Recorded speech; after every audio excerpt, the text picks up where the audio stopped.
Hallelujah, price lord. ಕರ್ತನಾದ ಯೇಸು ಕ್ರಿಸ್ತನ ನಾಮದಲ್ಲಿ ನಮ್ಮೆಲ್ಲ ಸಹೋದರ ಸಹೋದರಿಯನ್ನ ವಂದಿಸ್ತೇವೆ. ನೀವಿನ್ನೂ ವರ್ಡ್ ಆಫ್ ಟ್ರೂತ್ ಎಂಬ ಚಾನಲ್ನ ಮೊದಲನೇ ಬಾರಿಗೆ ವೀಕ್ಷಿಸುತ್ತಿರುವುದಾದರೆ ದಯವಿಟ್ಟು ಸಬ್ಸ್ಕ್ರೈಬ್ ಮಾಡ್ಕೊಳ್ಳಿ, ಲೈಕ್ ಮಾಡಿ, ಶೇರ್ ಮಾಡಿ, ಹಾಗೂ ನಿಮ್ಮ ಪ್ರಾರ್ಥನಾ ಮನವಿಗಳನ್ನು ನಮಗೆ ಕಮೆಂಟ್ ಮೂಲಕವಾಗಿ ತಿಳಿಸಿರಿ. ಹಾಗೆ ಕೆಳಗೆ ಕೊಟ್ಟಿರುವಂತಹ ನಂಬರನ್ನು ನಿಮ್ಮ ಪ್ರಾರ್ಥನಾ ಮನವಿಗಳಿರೋದಾದರೆ ನೀವು ತಿಳಿಯಪಡಿಸಬಹುದಾಗಿದೆ. ನಮ್ಮ ಪ್ರತಿನಿತ್ಯ ಗೂಗಲ್ ಮೀಟ್ನಲ್ಲಿ ನಡೆಯುವಂಥ ಪ್ರಾರ್ಥನೆಗಳಿಗೆ ಜಾಯ್ನ್ ಆಗಬೇಕಾದಲ್ಲಿ ಕೆಳಗೆ ಕೊಟ್ಟಿರುವಂಥ ನಂಬರನ್ನು ಸಂಪರ್ಕಿಸಿರಿ. Praise the Lord. ಕರ್ತನಾಮಕ್ಕೆ ಮಹಿಮೆ ಉಂಟಾಗಲಿ. ಈ ಮೂಲಕ ನಮ್ಮನ್ನು ವೀಕ್ಷಿಸುತ್ತಿರುವಂಥ ನಿಮ್ಮೆಲ್ಲರಿಗೂ ಪ್ರಭುವಾದ ಯೇಸು ಕ್ರಿಸ್ತನ ನಾಮದಲ್ಲಿ ನನ್ನ ಸ್ನೇಹ, ಪ್ರೀತಿ, ವಂದನೆಗಳನ್ನು ತಿಳಿಸೋನಾಗಿದ್ದೇನೆ. ಪ್ರತಿದಿನ ದೇವರ ವಾಕ್ಯನ ಕೇಳುವುದರಲ್ಲಿ ನೀವು ತೋರಿಸುವ ಆಸಕ್ತಿಯನ್ನು ನೆನೆಸಿ ನಾನು ದೇವರಿಗೆ ಸ್ತೋತ್ರ ಸಲ್ಲಿಸ್ತೇನೆ. ಯಾಕೆಂದರೆ ಪ್ರತಿದಿನ ದೇವರ ವಾಕ್ಯನ ಕೇಳುವುದರಲ್ಲಿ ನೀವೆಲ್ಲರೂ ತುಂಬ ಆಸಕ್ತಿಯಿಂದ ಕೇಳ್ತಿದ್ದೀರಾ. ಅದಕ್ಕಾಗಿ ದೇವರಿಗೆ ಮಹಿಮೆ ಉಂಟಾಗಲಿ. ಈ ದಿನವೂ ಕೂಡ ವಾಕ್ಯದ ಮೂಲಕ ಪರಲೋಕದ ದೇವರು ನಮ್ಮೊಂದಿಗೆ ಮಾತಾಡಲಿಕ್ಕಿದ್ದಾರೆ. ಆತನ ಮಾತುಗಳು ನಮ್ಮ ಜೀವಿತದಲ್ಲಿ ಧೈರ್ಯವಾಗಿಯೂ ಬಲವಾಗಿಯೂ ನಮ್ಮನ್ನು ಬಲಪಡಿಸಿ, ನಮ್ಮನ್ನು ಕ್ರಮಪಡಿಸಿ, ನಮ್ಮನ್ನು ಶುದ್ಧೀಕರಿಸಿ ತನ್ನ ಮಾರ್ಗಕ್ಕೆ ನಮ್ಮನ್ನು ಸೆಳೆಯುವಂಥದ್ದಾಗಿದೆ. ಅದರಿಂದ ಮುಂದಿರುವ ಸಮಯ ಆತನು ನಮ್ಮೊಂದಿಗೆ ಮಾತಾಡುವಾಗ ಆತನ ಮಾತುಗಳನ್ನು ಶ್ರದ್ಧೆಯಿಂದ ಕೇಳಿ ಅದನ್ನು ನಮ್ಮ ಜೀವಿತದಲ್ಲಿ ಅಳವಡಿಸಿಕೊಂಡು ದೇವರು ಏನನ್ನು ನಮ್ಮೊಂದಿಗೆ ಮಾತಾಡ್ತಾರೋ ಅದೇ ಪ್ರಕಾರ ನಡೆದುಕೊಳ್ಳಿಕ್ಕೆ ದೇವರು ನಮಗೆ ಕೃಪೆ ಕೊಡಲೆಂಬುದಾಗಿ ಕಣ್ಣುಗಳನ್ನು ಮುಚ್ಚೋಣ, ನಾವು ಪ್ರಾರ್ಥನೆ ಮಾಡೋಣ. ಪ್ರೀತಿ ಸ್ವರೂಪನಾದ ತಂದೆಯೇ, ಒಳ್ಳೆಯ ಸಮಯಕ್ಕಾಗಿ ಸ್ತೋತ್ರ. ಪ್ರತಿದಿನ ನೀವು ನಮ್ಮೊಂದಿಗೆ ಮಾತಾಡಿ ನಮ್ಮನ್ನು ಬಲಪಡಿಸಿ, ನಮ್ಮನ್ನು ಕ್ರಮಪಡಿಸಿ, ನಮ್ಮನ್ನು ಶುದ್ಧೀಕರಿಸಿ ನಿನ್ನ ಮಾರ್ಗದಲ್ಲಿ ನಮ್ಮನ್ನು ನಡೆಸುತ್ತಿರುವ ನಿನ್ನ ಕೃಪೆಗಾಗಿ ಸ್ತೋತ್ರ. ಈ ದಿನವೂ ಕೂಡ ನೀವು ನಮ್ಮೊಂದಿಗೆ ಮಾತಾಡಿರಿ. ಯಾವ ವಿಷಯದ ಕುರಿತು ನೀವು ನಮ್ಮೊಂದಿಗೆ ಮಾತಾಡಲಿಕ್ಕೆ ಬಯಸ್ತಾ ಇದ್ದೀರೋ ಅದೇ ವಿಷಯದ ಕುರಿತು ನೀವು ನಮ್ಮೊಂದಿಗೆ ಮಾತಾಡಿ ನಮ್ಮನ್ನು ಬಲಪಡಿಸಿ, ನಮ್ಮನ್ನು ಧೈರ್ಯಪಡಿಸಿ ನಡೆಸಿರಿ ಎಂಬುದಾಗಿ ದೇವರೇ ನಾವು ನಿಮ್ಮಲ್ಲಿ ಪ್ರಾರ್ಥಿಸ್ತೇವೆ. ಹಾಗೆ ಕೇಳುವಂಥ ವಾಕ್ಯಗಳನ್ನು ಆಸಕ್ತಿಯಿಂದ ಕೇಳುವ ಹಾಗೆ ಪರಲೋಕದ ದೇವರೇ ನೀವು ನಮಗೆ ಸಹಾಯ ಮಾಡಿರಿ ಎಂಬುದಾಗಿ ನಾವು ಕೇಳಿಕೊಳ್ತೇವೆ.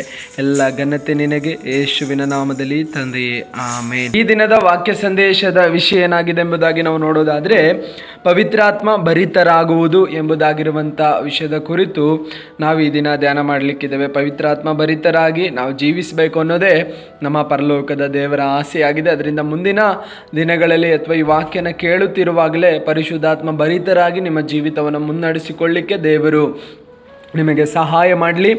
ನಾವು ಅದಕ್ಕೆ ಆಧಾರಿತವಾಗಿ ಒಂದು ವಾಕ್ಯವನ್ನು ಓದಿಕೊಳ್ಳೋಣ. ಅಪೊಸ್ತಲರ ಕೃತ್ಯಗಳು ಅದರ 2ನೇ ಅಧ್ಯಾಯದ 1ನೇ ವಚನದಿಂದ ಅದರ 4ನೇ ವಚನದ ತನಕ ನಾವು ಓದಿಕೊಳ್ಳೋದಾದರೆ ಹೀಗೆ ಬರೆಯಲ್ಪಟ್ಟಿದೆ. ಪಂಚಾಶತಮ ದಿನದ ಹಬ್ಬವು ಬಂದಿರಲಾಗಿ ಅವರೆಲ್ಲರೂ ಏಕ ಮನಸ್ಸಿನಿಂದ ಒಂದೇ ಸ್ಥಳದಲ್ಲಿ ಕೂಡಿದರು.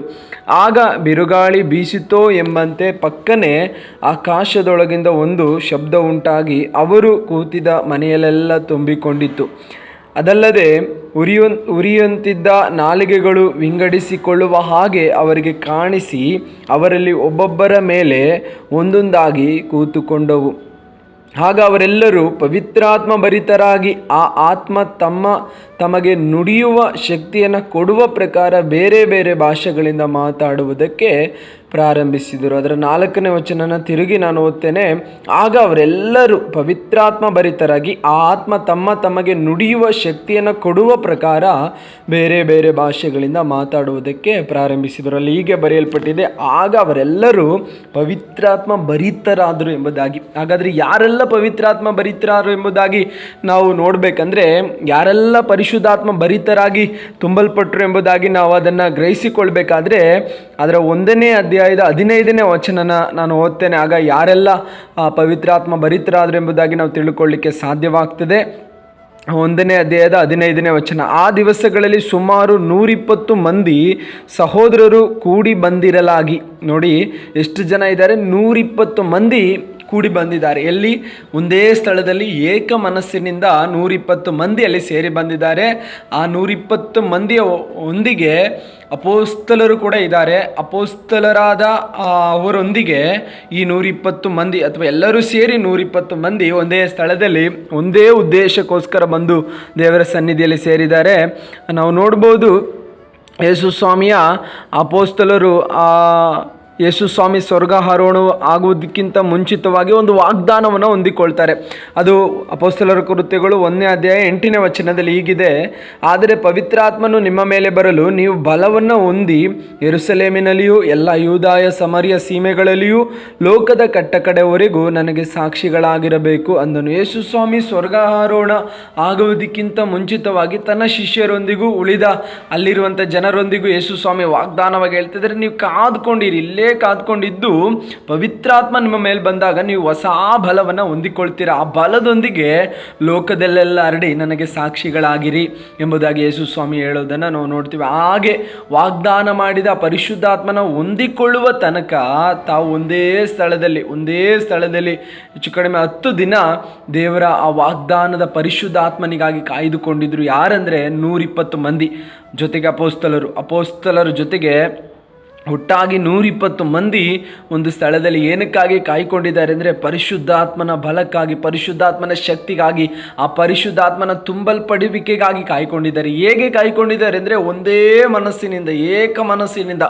ಅವರೆಲ್ಲರ ನಿರೀಕ್ಷೆ ಒಂದೇ, ನಾನು ಆತ್ಮನಿಂದ ತುಂಬಲ್ಪಡಬೇಕು. ಹಾಗಾದರೆ ಪ್ರಿಯರೇ, ಈ ಆತ್ಮಿಕ ಜೀವಿತವನ್ನು ನಾವು ಮುನ್ನಡೆಸಿಕೊಂಡು ಹೋಗ್ಬೇಕಂದ್ರೆ, ಈ ಆತ್ಮಿಕ ಜೀವಿತದಲ್ಲಿ ಬರುವ ಎಲ್ಲ ಹೋರಾಟಗಳನ್ನು ಎದುರಿಸಿ ನಿಲ್ಲಬೇಕಂದ್ರೆ, ಅಥವಾ ಏನೆಲ್ಲ ನಮಗೆ ಎದುರಾಗಿ ಬಂದರೂ ಕೂಡ ಅವೆಲ್ಲವನ್ನು ನಾವು ಜಯಿಸಿ ಮುಂದೆ ಹೋಗ್ಬೇಕಂದ್ರೆ ನಮ್ಮ ಜೀವಿತದಲ್ಲಿ ಪರಿಶುದ್ಧಾತ್ಮ ಭರಿತರಾಗಿರುವಂಥದ್ದು ತುಂಬ ಪ್ರಾಮುಖ್ಯವಾದ ಒಂದು ವಿಷಯವಾಗಿದೆ.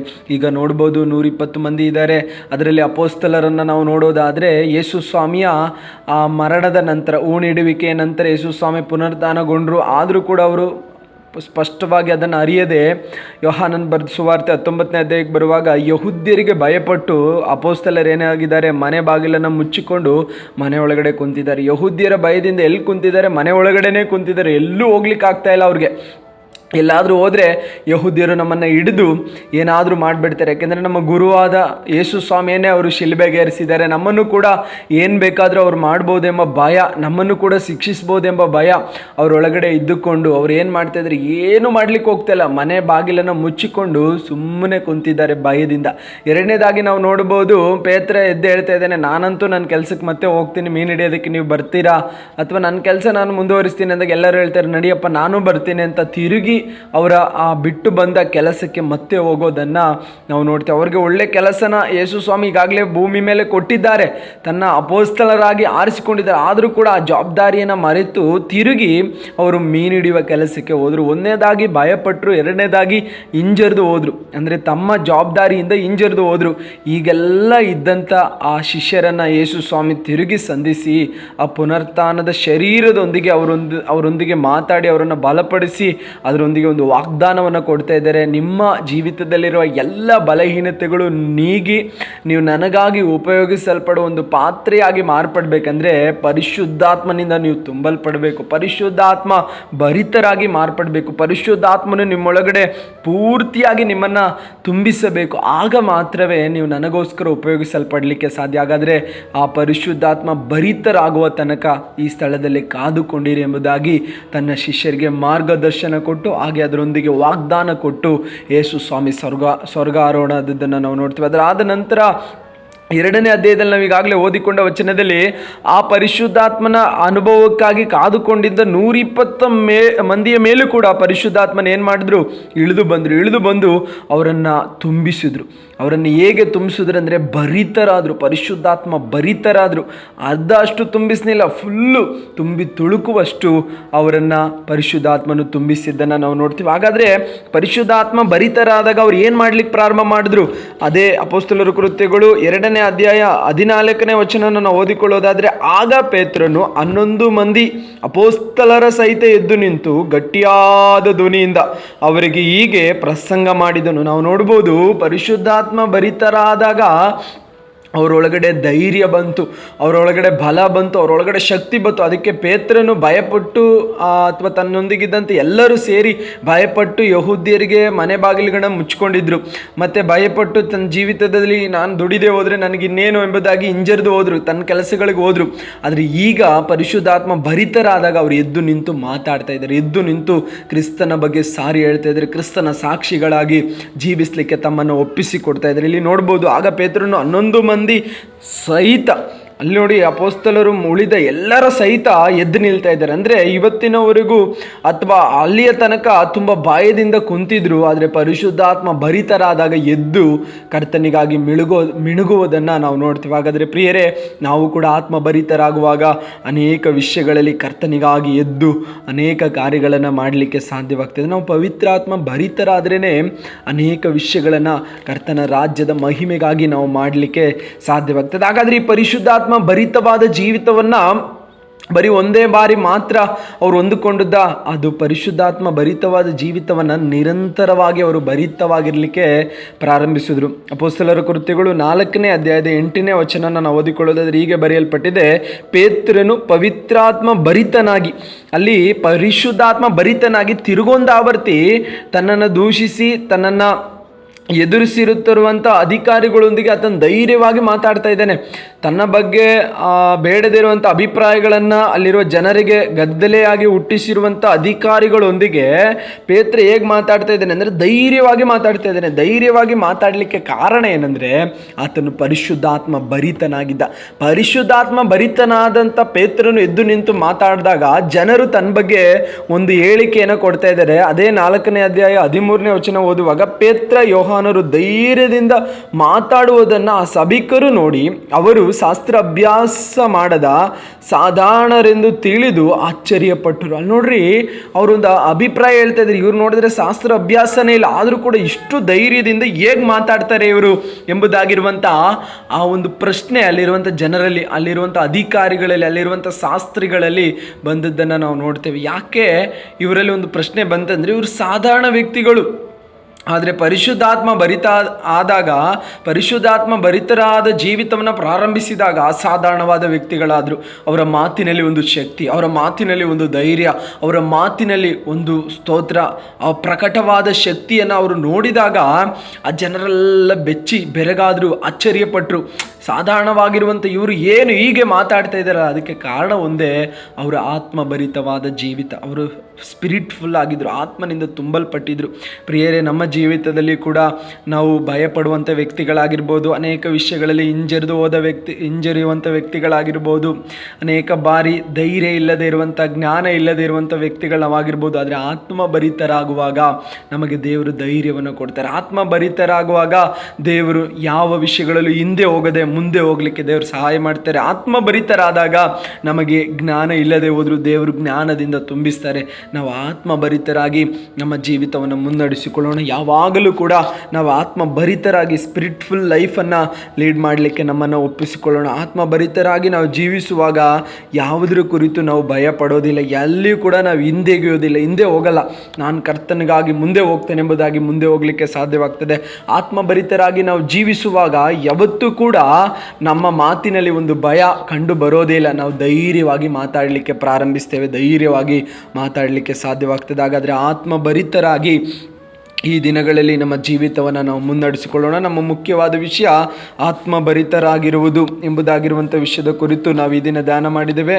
ಪವಿತ್ರಾತ್ಮ ಭರಿತರಾಗುವುದು ಎಂಬುದಾಗಿರುವ ವಿಷಯದ ಕುರಿತು ನಾವು ಧ್ಯಾನ ಮಾಡಿದಾಗ ಆತ್ಮಭರಿತರಾದವರ ಗುಣಲಕ್ಷಣಗಳು ಎಲ್ಲವನ್ನ ನಾವು ಸತ್ಯವೇದದ ಮೂಲಕ ಸ್ವಲ್ಪ ಸಮಯದಲ್ಲೇ ತಿಳಿದುಕೊಂಡಿದ್ದೇವೆ. ನಾವು ಕೂಡ ಹಾಗೆ ಆತ್ಮಭರಿತರಾಗಿರಲಿಕ್ಕೆ ದೇವರು ಕೃಪೆ ಕೊಡಲಿ. ನಮ್ಮ ಕಣ್ಣುಗಳನ್ನು ಮುಚ್ಚೋಣ, ಪ್ರಾರ್ಥನೆ ಮಾಡೋಣ.